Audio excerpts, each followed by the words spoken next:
Hey, y'all, it's your boy Diggity Dean Dane Sampson, or whatever you feel like calling me. If you really know me, you know I'm just trying to chill more in Daner's world. This is the Interview Podcast 513. I am here as we expand nationally, and we're reaching demographics and new audience members. I have the fortunate opportunity of welcoming uh, New Orleans, Louisiana-based artist, Grammy-nominated, and national tour. I actually just got off tour. Mr. Alfred Banks, welcome to the Interview Podcast. Hello, hello. Thank you for having me, dog. For real, for real. Yeah, absolutely, man.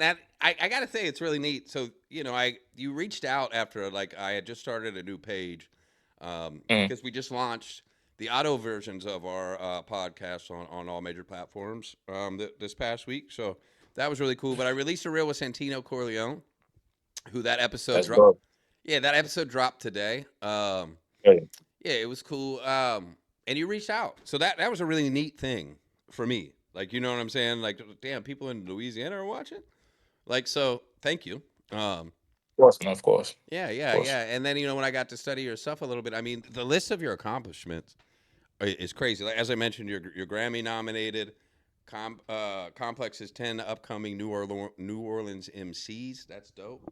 Is that Complex? Is it Complex or the Source that does the freshman class? Double XL. Double X. I was wrong on both. Damn. Uh, but I mean, is that something that you could see yourself kind of working towards? I mean, you're starting to get the accolades. I mean, some of these numbers, you've been as high as number three on on the Billboard for the rap hip hop charts. You Excellent. yeah, you got up to number 79 on Yep. Bandcamp, number or Billboard Heat Seeker, number 3 on Bandcamp, number 12 on iTunes rap hip hop charts. That's very impressive. That's very Thanks, impressive. man. Appreciate it. I mean, you're Yeah. welcome. Tell us a little bit about that. I mean, how? So let's tell me how you got started. How long have you been doing music? I know everybody says, well, it started when I was 10, but let's start with when you put 10 toes down, started spending some money, and people started spending some money with you. June 6th, 2009. So I've been at it for about 16 years now.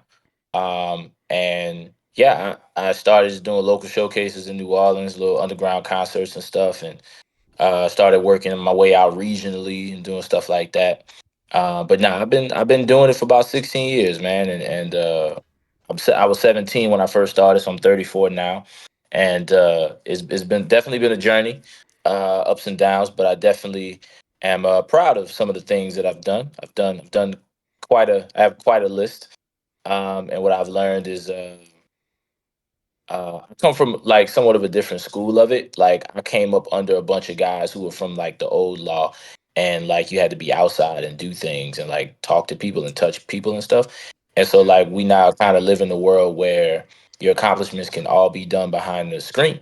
Hmm. And so like and obviously there's so many guys and gals and people who rhyme Hmm. that it's really hard to have discernment of who's actually really like an artist and who's just like a rapper for the sake of being a rapper or just like a Yeah. content creator. And I, And so like we meet people meet me and they kind of like don't they assume that I'm because maybe they've never heard of me or whatever that they kind of assume like well I don't know who this guy is so he must be up and comer and then they look and they go oh you're like a thing. It's like yeah a little something yeah, something, you know what I mean? I'm just out here existing. Uh, you know. We coolin', you dig? Nothing too crazy. Yeah. So with that, I mean, and I kind of touched base on that, and that's actually a topic I bring up a lot that you mentioned. I'm also I'm born in 1985, so I remember what it was to be outside. I remember also when you had an event or something, you actually had to go promote in Talk to person, people.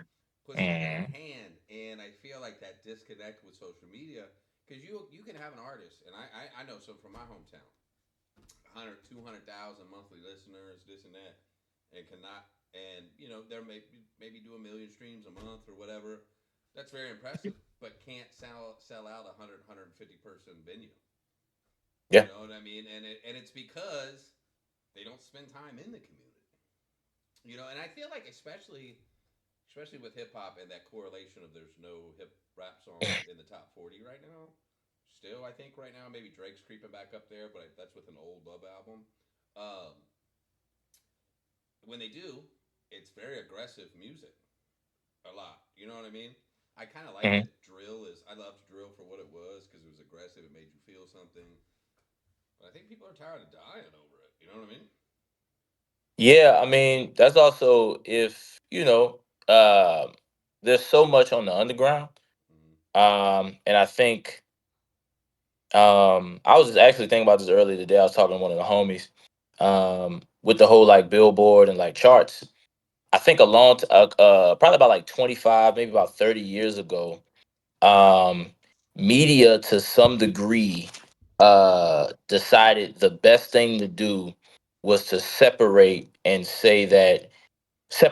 the culture of hip hop from it, to say that success is different from the culture of hip hop. Like those two things are separate apparently, I agree. right? Yeah. And so like if you're a part of hip hop culture, then you're automatically not successful. And Yeah. if That you are is true. successful, then you're super far from the culture. So somewhere along the line, there's this disconnect that like if you engage in the culture of hip hop, you're like down there, Yeah, right? and that And I is and I always hated that. hip. I hate it too because like hip hop and rap is the only genre of music where an artist, even a prominent artist, can be murdered. Then they're like, well, that's just rap. I'm like, It's not what? true. It's What? not true. There's a bunch of like I'm guys not from saying like, that is factual, but that is the perception to people that aren't necessarily hip hop isn't their first genre of music they follow. and that's the thing. Like I think somewhere along the line we decided that that fan that you just spoke about, the person who doesn't listen to hip hop first, is the person we go after, Right. right? And I think like for me, I don't go after those fans. Like I don't I'm not one of those people that's like the goal is to have a million gazillion fans. My goal is to have a bunch of fans who like hip hop. Yeah. A loyal Be fan base. Yeah, loyal, Or a but not even core. loyal. Or a I'm core talking about base. like people that just like truly enjoy the culture of hip hop. Yeah.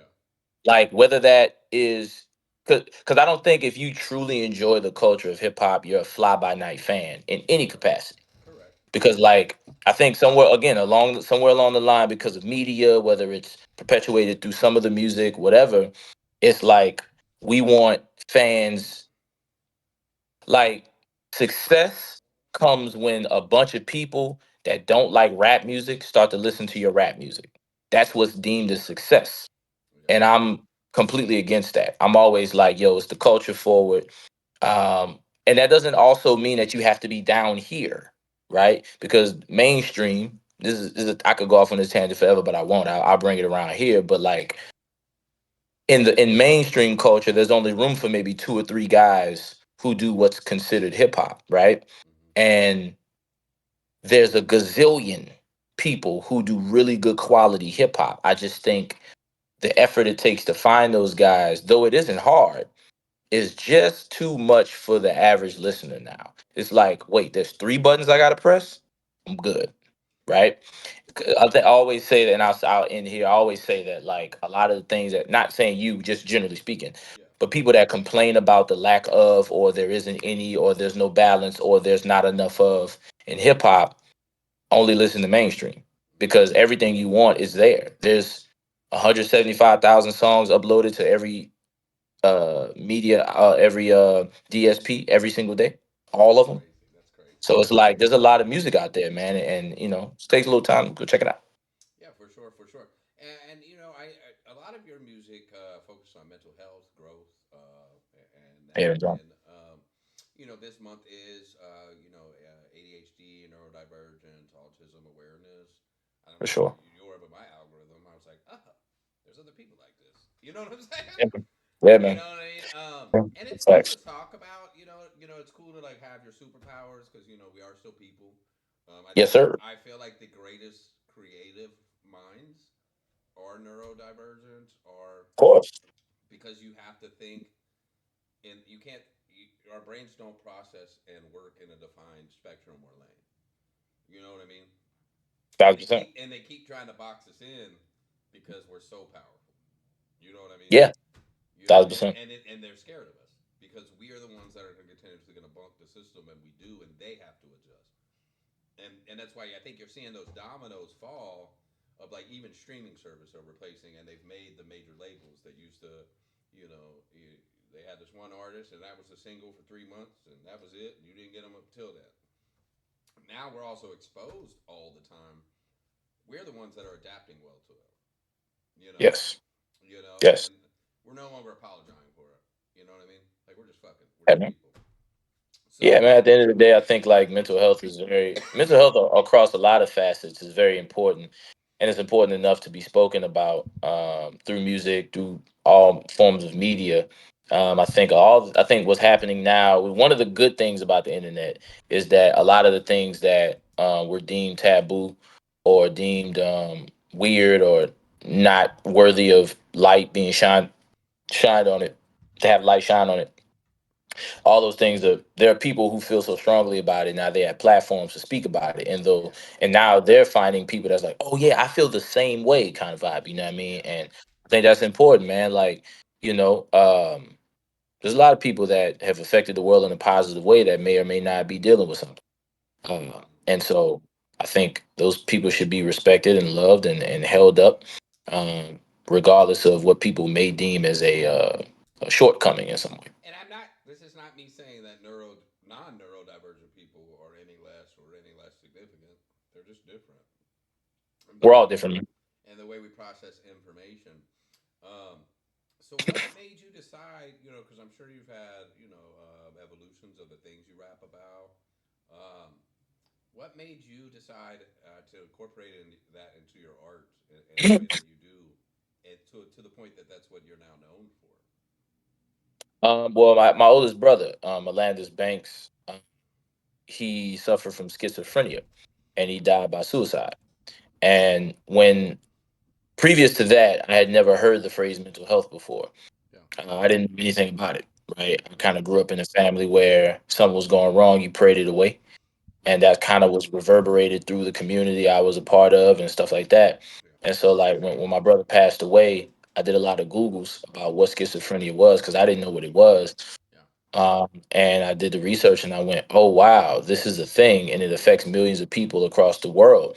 yeah, And I saw some similarities in some of the things I go through, with the exception of audio hallucinations and visual hallucinations, the depression, bipolar disorder, and stuff like that.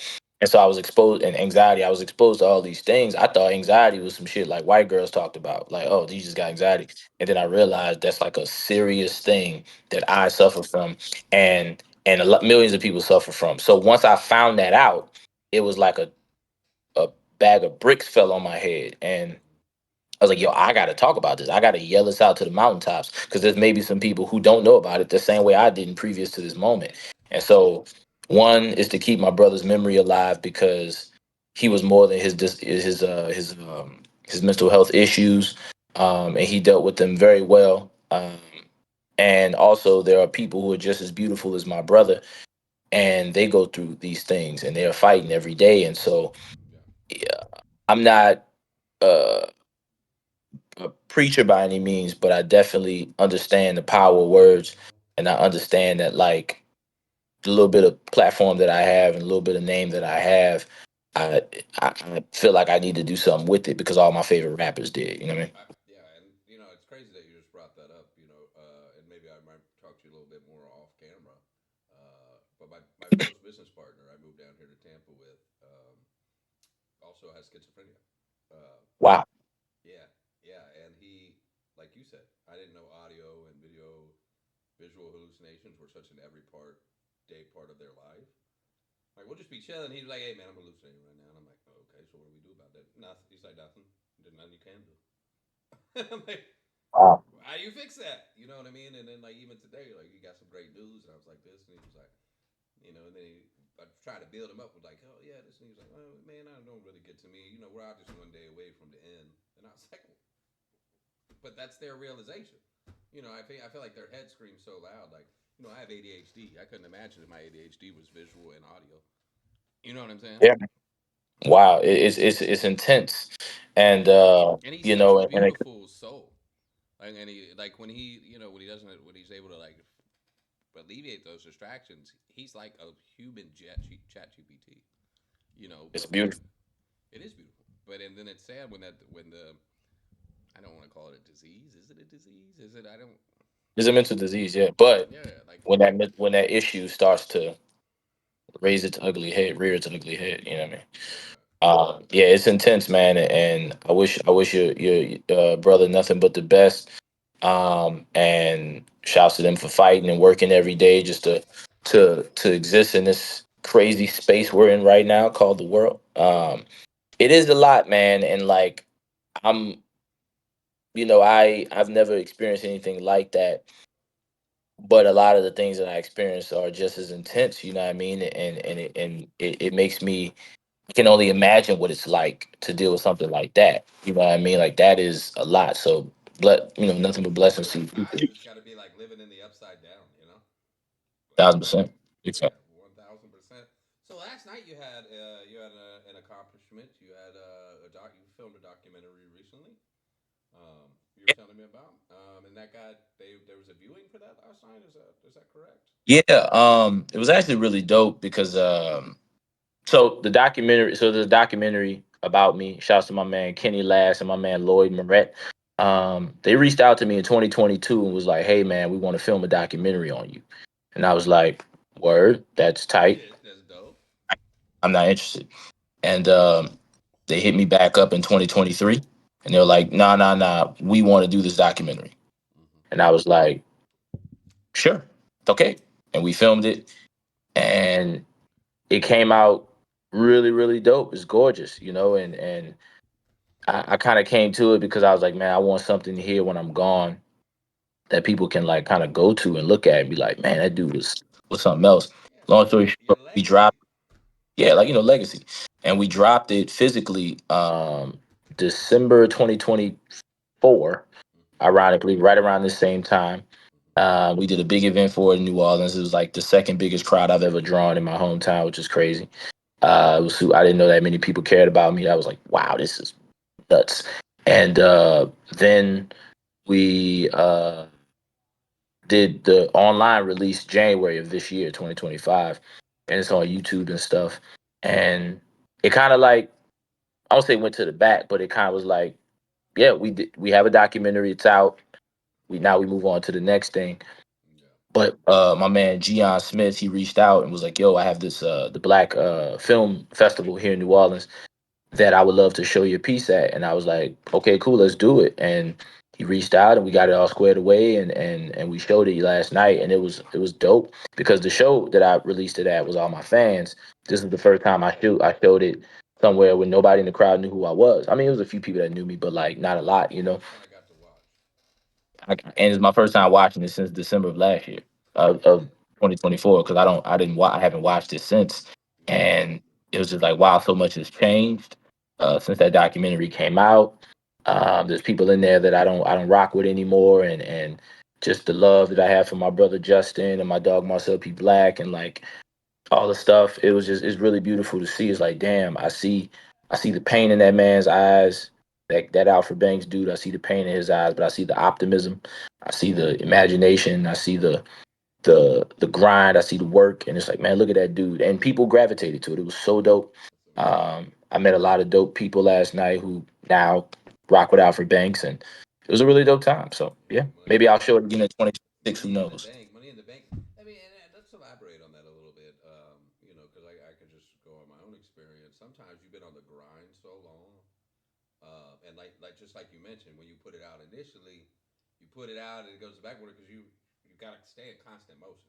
Like to stay relevant Yes. nowadays, you got to constantly be doing something. You know what I mean? Like, or you'll unfortunately you'll fall out the algorithm.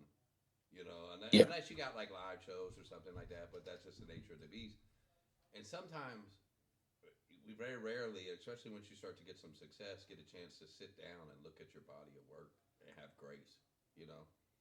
And Yeah. No doubt. when you get to do it and it's dope and it pulls off and it comes off like you just described, I don't. That's almost as great as being on the stage to me. You know what I mean? Like when you get to see Mm. that overall body of work. So I mean, tell us about that. I mean, you put in all this work. How do you feel about your body of work? You know? I don't think about it. No. I'm proud of everything I've done, but I don't think about it. Not to the same not to the same boat of like, okay, it's on to the next. Like, okay, we did not. It's more like, um, I get excited about the next thing the same way I was excited about this thing. Everything kind of has a place in my life that's like it is important. Like my album, The Beautiful, means the world to me. One Guy Standing by Himself means the world to me, just as much as Road to a Rolex means the world to me, just as much as The Range 1 and 2 mean the world to me, just as much as this project I just dropped called The Survivor's Condition, how much it means to me. And so, but I don't really sit back and look at like my body of work like at all. You know, sometimes I reflect on my past accomplishments and stuff. And actually, that's my next project is kind of about that. Me starting to now more than ever reflect and like the importance of what you just asked me and like what that says. If you're talking about my body of work when it comes to the music, Yeah, the experience, all of it. oh, you talk about all of it. Okay, yeah, bet. Okay, I can answer that question. When I go back and look at like my body, like what I've done, I'm like, damn, look at what this dude has done with no major backing, Yeah. no cosign, um, no no label. Um, I know people that have like big cosigns. I know people with money, come from money, that haven't done a fourth of what I've done. You know, Hard and work and dedication. it's dope. It feels dope, man. Cause like I'm really good at rap. You know what I'm saying? And like I always tell people, I rapped really good my way into a career. Like I ain't have nothing else but these bars. That's how I got into these rooms I'm in. Yeah. Period. You know what I'm saying? There's no other way that I would get in a room if I didn't rap good. I ain't have nobody to bring me in that bitch, nobody to knock that door down, nobody to, you know what I'm saying? Nobody to pay that door open. It was just like, "Yo, give me a shot, be I rap. Or you ain't gonna give me a shot, I'm gonna take the shot. I rap. Or and if I can't get in this space, I'm going to rap all around here until everybody that's around this space knows about me. And then you ain't got no choice but to let me in because I killed everybody around Let me here. in. You know what I'm saying? And that's kind of how we did it. And so now I'm starting to feel the not what's it the effects of that. I'm tired, man. I'm a tired guy, Yeah. but I still got this enthusiasm about hip hop like I'm 16 again, you know, and I appreciate. So when I look back, it inspires me to move forward. You know what I mean? 'Cause look what I did with the little I had. That's an excellent answer. I love that, and I want to segue because when you look back, we're all at the end of the day, artists or not. If you listen to any type of music, at the end of the day, we're all just fans of music, right? Uh, and you're Louisiana, from Louisiana.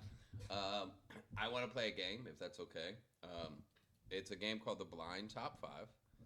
For our viewers at home or listening, um, we will. The rules are: I am going to give him a category. This category is top five Louisiana rappers. I will give him a name. Alfred will rank them 1 through 5. Once he ranks them at that number is locked, and he does not know what's coming next. Simple enough. Simple enough. Okay, let me. I got a list. We are going to start out with NBA YoungBoy. Not on the list. 1 through 5. Yeah, Because he's got to be. Um, okay. Boozy. five. So 4. Jesus, I'm not doing well here, am I? Little Uh, Little Wayne. number three. Shit. I don't think this list is going to go very well. Master P. Uh, It's only 2 or 1. I think you hate yeah, this list. yeah, two, I guess two.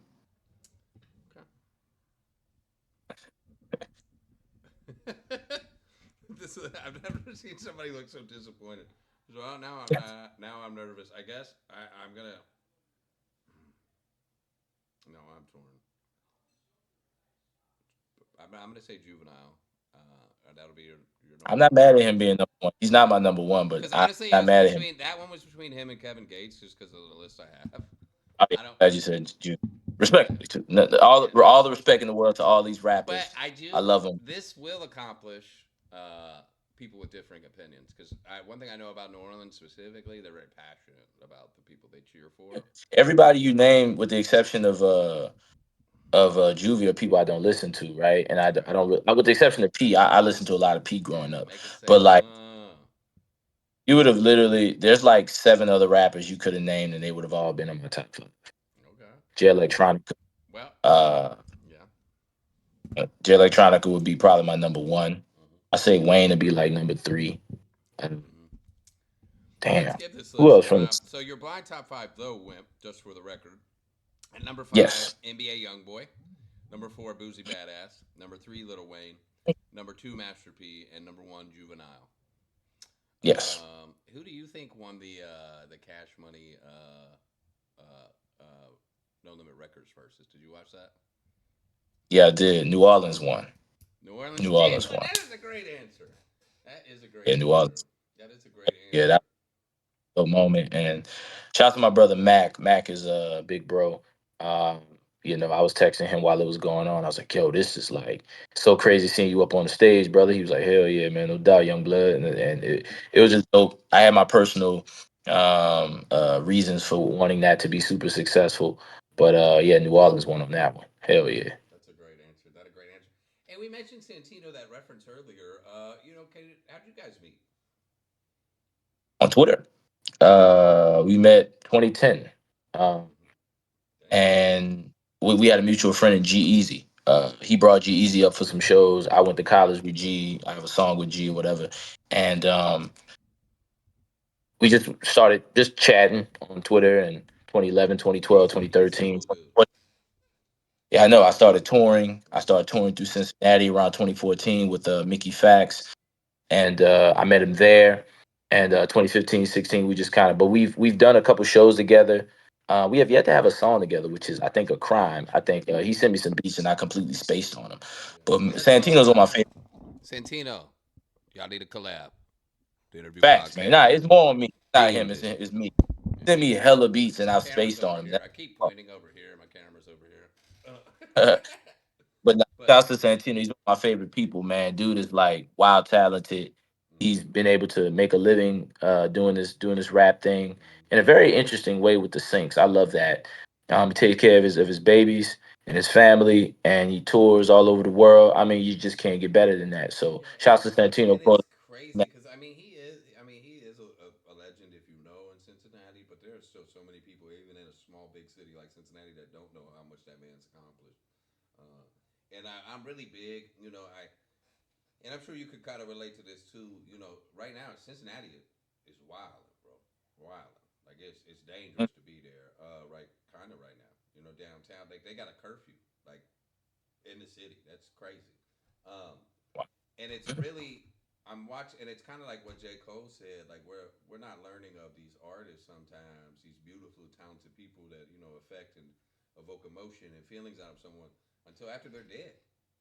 You know what I mean? Yeah, And that's crazy. Start giving flowers to our living legends and the people that touch you while they're alive to smell them and receive them. big facts. Why are we not doing that shit? Like why? You know what I'm saying? Yeah, I mean, it's unfortunate. I've been kind of happy reading some of the statistics. New Orleans right now is has the lowest murder rate that we've had since 1970. So that's a beautiful thing, and that's kind of what I like to focus on and put the energy on because I think a lot of the negative gets highlighted so much, especially now in this world. Negative gets clicks, and people like have orgasms because of clicks. Yeah, Like I'm tired of like attention, controversy. like yeah, attention is like the only currency now, and it's just like, oh my god. So like people love to argue, people love to talk about the negative and stuff, and when the negative is happening, people like to just harp on it instead of like fix it or work towards fixing it. And so shouts to all the people in Cincinnati that aren't on that negative and aren't on the violent. I know that everybody isn't a monolith. No one's a monolith. And I know that there are people trying to combat what's going on, what's happening in Cincinnati right now. Same way that I know that any bad energy that's happening in New Orleans, with all this bull, with this BS that's happening with ICE and stuff like that, we're combating that every single day. And that's what I like to focus on and put my energy on because those people need the love and energy. way more than we need to perpetuate the negative. You know what I mean? I absolutely agree. Now, a fun question. You mentioned G Yes. Easy. Yes. Do you think he fumbled Halsey? No comment, man. I don't really know, bro. Because I So just that's my dog. this is like a pop Jeezy, my culture. dog, and that This is facts. Jeezy, I'm my just a pop dog, man. culture Like fan. I love G, man. I think G is like he's a really good dude. You know what I'm Yeah, saying? And I don't know too much about once he like blew up like big. yeah, I kind of stepped away from yeah. his world and atmosphere. So I remember seeing a performance on TV of him performing with Shorty, and it looked a little Right before, crazy. and But they say that she found out 5 minutes before that he cheated, and they're like, yeah, and I'm like, ugh, hey man, hey, but if that is I wish true, him. Well, if that is true, she stepped up like a professional.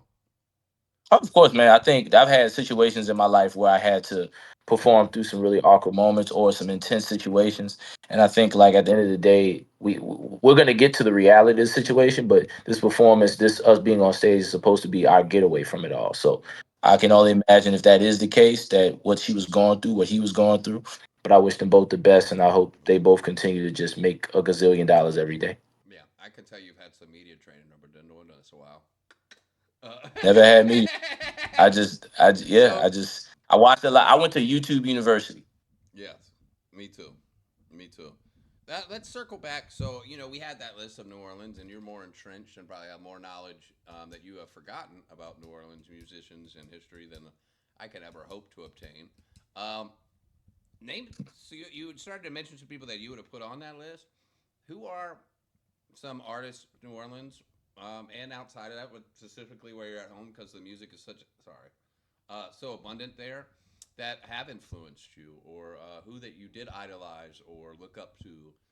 We won't call them who was your heroes because no man should wear another man's cape, but we're all fans of music. For sure. When it came to New Orleans, man, as much as the music kind of affected me as a kid, it didn't really influence me when I got older. Mm-hmm. But I will say people from New Orleans that truly inspired me to want to inspired me in the sense of I saw them doing it in real time. Was Juvie, pretty much the Hot Boys. Yeah. Seeing Jay Electronica and his blow up and how that happened. Mm-hmm. We had never seen anybody like Jay Electronica before, and I don't think hip hop has ever seen anybody like Jay Electronica. Um, and so that guy is amazing. Hot Boys were like amazing. Specifically, Juvie and Wayne were like amazing. Mac Mac was the first rapper to have a song with Nas from the South. Mm-hmm. You know what I mean? From he was called the Southern Nas at one point. They're called And so Eminem. no, Mac from No Limit. Oh, okay, I'm sorry. Mac from No Limit. So those are guys from the city that truly like inspired me. But as I got older, Lupe Fiasco is my favorite, is the GOAT rapper for me. Charles Hamilton is my favorite rapper of all time. MF Doom, Wale, um, Wale. Action He got a Bronson. new project coming out that I heard is gonna be getting good reviews. Wale. Oh yeah, yeah. Nah, I have yet to listen to it, but I'm waiting on my flight. I got a flight to LA this weekend, and I'm gonna jam it on the flight over there. Can't wait, man. He just dropped a new Nike. Finally got his first shoe. I don't know why he ain't had a shoe 20 years ago, but I'm glad he did. So I'm gonna see if I can get my hands on it. I doubt I will. But Lupe Fiasco, Charles Hamilton, MF Doom, Wale, Mm-hmm. um, Action Bronson, Eminem, um, shoot. I love Those are like my guys. I love Action Those are my Bronson's. that actions. I love his cooking show, man. He's such a great personality, dude. Honestly, Lupe Character. has so many wonderful songs, but my favorite song that just gets me hyped is that song "Jump" that he does with Oh man, that beat is incredible. That dude is crazy. rapping And his the behind. funniest part, he's like, "Bitch, what are you talking about? We're on a spaceship right now." Hey, little Susie Wow, Pocket. Yeah, dude, that dude I love that song, bro. But yeah, that's absolutely incredible, man. So, uh, as always, I mean, we'll get this in. We'll put this in a reel. But tell the people where they can find you, social media, where they can find your music. for sure. You can follow me at Underdog Central on all social media, Underdog Central, the exact way you spell it, all one word. Search Alfred Banks. Wherever you listen to music, wherever that is, just search Alfred Banks, ALFREDBANKS. You can go to www.underdogcentral.com. That's my website. Or on any social media, click the link in my bio, and my link tree will be there to check out all the things. But yeah, just search Alfred Banks Underdog Central wherever you go, and you can also follow on TikTok and Instagram Team UDC the number one. Um, that's kind of like my comedy joke account. You know what I mean? Mm-hmm. Little hip hop, more jokes over there. But yeah, follow me at Underdog Central Alfred Banks. Yeah, man. Nice. So, how is Alfred Banks closing out the year, and what's an ideal 2026 look like? Oh man. So this my last show of the year is in LA on the ninth in a couple days. Um and well, I'm opening for Crisis and the Mussolini. They signed Jamla with a Ninth Wonder in them, so that's pretty cool. So that's how I'm ending the year, and then I'm gonna kind of hibernate for a couple weeks and just kind of maybe write some songs or like just kind of reflect on the year and what because I it was a very turbulent year for me this year. But 2026 is gonna be more concerts. I got a manager again, which is super tight. My man Tony, he's my manager. He managed this duo that I was once a part of, and now he's back and he's managing me solo. So that's kind of cool. I got a new piece to the team, very important piece to the team.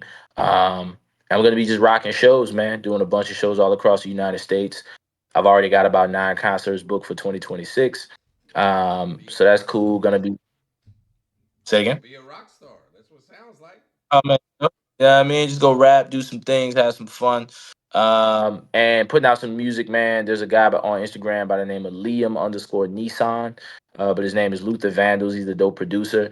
I'm gonna be putting out a project with him. It's called Yestermonth. Mm-hmm. Uh it's very, very excited about that. Shouts to my dog Troy.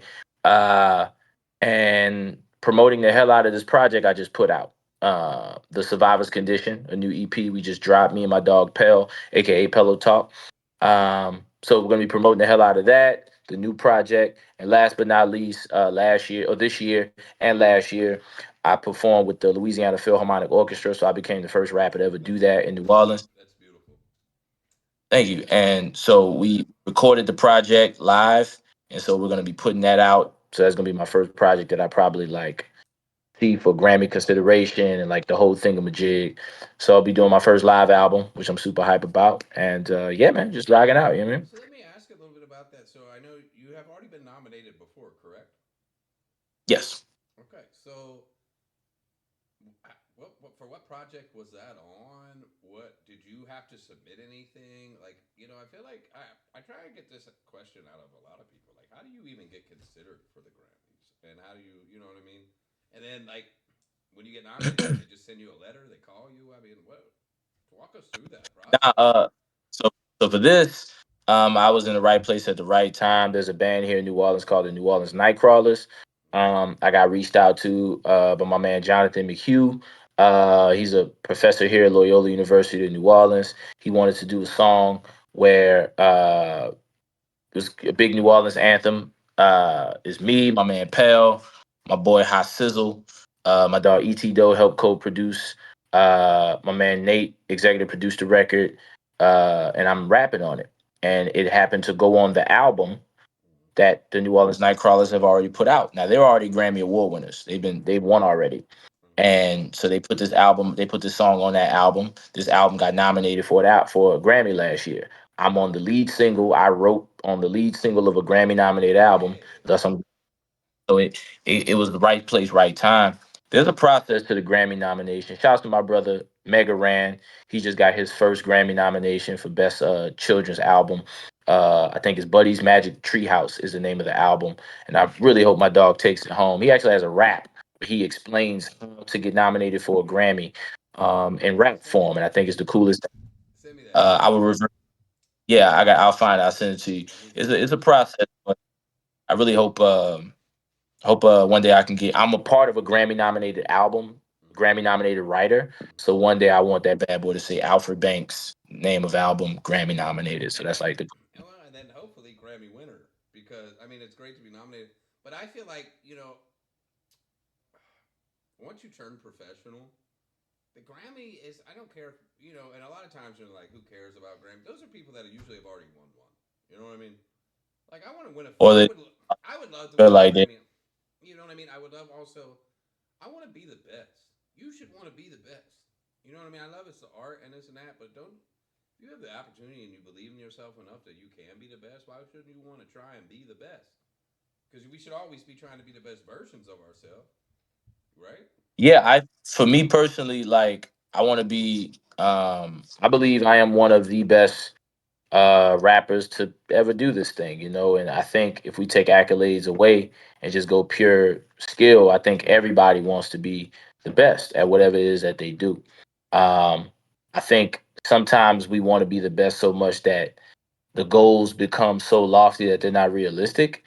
And Right. I think we also use examples that are the exceptions and not the rule for how things should go. So I think if we are very realistic in the way that we go about it and find out what the best version of ourselves is instead of the best, Mm-hmm. I think that'll kind of bring things down to earth to a point where you can manage it. Because everybody wants to be Jay-Z, Eminem, Drake. In the next 50 years there'll probably only be three more of those guys, and I think that's something that we always forget. It's like the 25 huge rappers that we know, those guys happened over 50 years. There's Yeah. like hundreds of other rappers who never got to that echelon, right? And so I think if we but being the best is the goal, man. It's what we want. We want to be the best, but I think we should be the best version of ourselves. I think we focus on that a little bit more. I think it becomes more realistic. You know what I mean? Yeah, that's a great answer. That is a great answer. And this has really been a wonderful interview. I hope you've enjoyed it. Hell yeah. I Fire. yeah yeah. I'd like to talk more. I do want to ask. I don't know if you got a chance. I sent you a couple tracks. Even if you decide not to work with them, did you get a chance to listen? What'd you think? Oh, I have not listened to it yet, dog. I gotta. Once I'm done with this, I have to start packing for LA, and I'm low key writing. I have to post. What is it? I have to. Oh man, tomorrow is gonna be content day. Okay. I have not been on my content game. I gotta record like 7 videos. Those sneaker videos. I have to do about 7 of them tomorrow. Can I tell you that So that is one of the most frustrating things? Because me, as I produce. I like executive produce roles. I'm never going to yes, be the rapper or the singer. But I'm able to take a vision or find an instrumental or have an instrumental created, and Mhm. come up with a concept and know who to place it with and kind of write that together. And then that's when I decide to fund it. I don't ever take it in there unless I feel confident about it because I'm tired of wasting money for freestyle sessions. that's Uh, it. you know what I'm saying? Um, but one of the hardest things that I have to do, that's why I was like, you're like, oh, I got to make 7 videos. You know how hard it is? Like, well, I'm going to spend this money on do this stuff. Like, hey, can you make one video of you singing your song that we made? Can't get it. Mm. Like, it's like fucking pulling teeth. And I'm like, dude, I promise you, this is for your benefit. Like, you know what I mean? I'll tell you this. Um, previous to the group I was in, I've always posted online a Yeah. lot, right? Yeah. But previous to the group I was in, I didn't really realize the importance of my version of consistency was just posting stuff as it happened. There was no Structure. like rhyme or reason. It was just like I did a concert, I reached out to a videographer, he did a video recap, we posted it. Yeah. A random video of me performing live in my phone, posted. Flyer for a show, cover art for an album, nothing. Video live, video, you know what I mean? Like that kind of vibe. Now, post that group and what we did in that duo, like now I understand that consistency is key, but you have to be consistent with something you like. I think a lot of times with artists, we're embarrassed to kind of come out of our shell. And we also see people like the famous people who don't do it a lot. We Yeah. got people like Jay Z's and Eminem's and Nick. These people don't post content all the time. They don't have to. No. We model ourselves after them, and so Yeah. man, you gotta like really want it. I think there are things that shouldn't have to be explained, right? Yeah. And if I have to explain to you why posting a lot is good or working hard is good, maybe this isn't for you, or maybe it is for you. Just the version of this, Isn't for me. maybe the version you want just is a little bit smaller than what you say you want, right? Because anybody that wants something, they're gonna work as hard as they need to get it. If I have to explain to you to work hard, then maybe you don't want it, and that's fine. Just don't waste my time. You know what I mean? Yeah, that line where you just gotta work hard to get it just reminded me of fucking Tommy from Belly. And it's like, you gonna bust your gun to get it? You know what I mean? Like, because it's like, what are you really willing to do to go do this? Do you want it? Because Yeah, I'm man. tired. I'm tired of wanting it more for people than they want it for themselves. I'm like, you came to me. You know what I mean? You know Yeah, what I'm man. saying? That's what it's about. It's really. I learned that in the 16 years I've been doing this. I don't even like having conversations with people that don't work hard because there's a level of there's like some foundational things that are just different, right? Like the reason why my duo didn't work out. Like we're different in that regard, where it's like I'm willing to do whatever it takes to make this thing happen. And there's some things that stop you from wanting to do the things that are willing that we need to do to make it happen. And I ain't got time for that. Yeah, I ain't got time for that. certain breeds of people, we do this shit because we love this shit and we want it as bad as we can breathe. Flat out. One, I So, mean, that's pretty much it right there. yeah. So with that being said, this is the interview podcast. This is Alfred Banks. I thank you for taking the time to sit down with us today. Good luck on your trip to Los Angeles. I'd like you to look in the camera, tell the people one more time where they can find you, where they can hear your music, why they should know you, and why they shouldn't forget you. Well, my name is Alfred Banks, New Orleans, Louisiana, MC, performer, all around good guy. You can follow me at Underdog Central on all social media, Alfred Banks. I guess the reason why you should follow me or rock with me, I really enjoy what I do, and you can kind of feel it when you engage in my stuff. And the reason why I guess you shouldn't forget me is because I kind of come at it with a pure heart, authentic. And I think that's kind of rare nowadays. So you should jump on some positive, refreshing energy. Why don't you? I love that. That's Alfred Banks. I'm Diggity Dean Dane Sampson. This is the interview podcast 513, and that is a wrap. So we control. And that's me, Diggity Dean Dane Sampson.